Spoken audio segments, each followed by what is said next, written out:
Саламатсыздар ма, құрметті көрермендер. Бүгін біз овсянка қосылған оңай әрі тез пісірілетін печенье жасаймыз.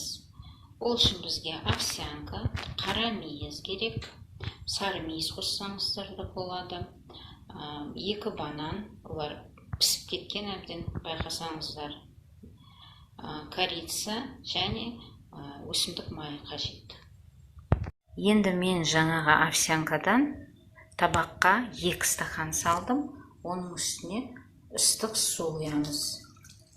Су құйып, кішкене батып тұруымыз керек біздің овсянкамыз. Осылайша біз оны жылбамен жарты сағатқа қоямыз, бұқтырып.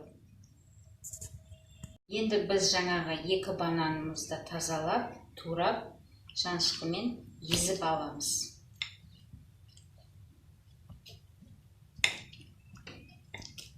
Біздің жарты сағат уақытымыз өтті, овсянка міне дайын болды. Енді оның үстіне біз шемішкі майды құямыз. Мейізді саламыз. 2 ас қасық корица. 1 ас қасық салсаңыздар болады, немесе тіпті салмасаңыздар да болады, егер сіздерге корица ұнамаса.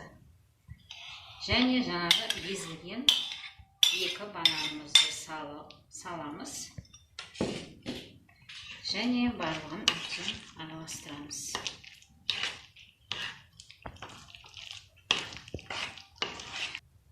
Барлық ингредиенттерді араластырып болғаннан кейін бізде мынадай қоспа дайын болды. Енді біз пергамент қағазын төседік, духовканы қосып қойдық. Қызып жатыр духовкамыз. Енді қолымызды сулап алып, біз кішкентай мынадай домалақтар жасаймыз.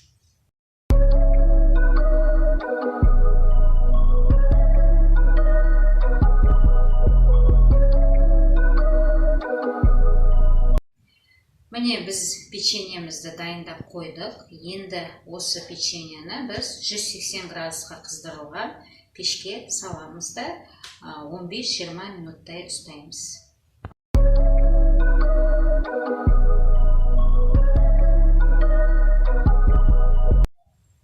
Біздің печеньеміз дайын болды. Сіздерде осылай сұлы қосып 15 минутта печенье жасауларыңызға болады. 15 минутта пісті бұл печенье, және духовканы 180 градусқа қыздырдық.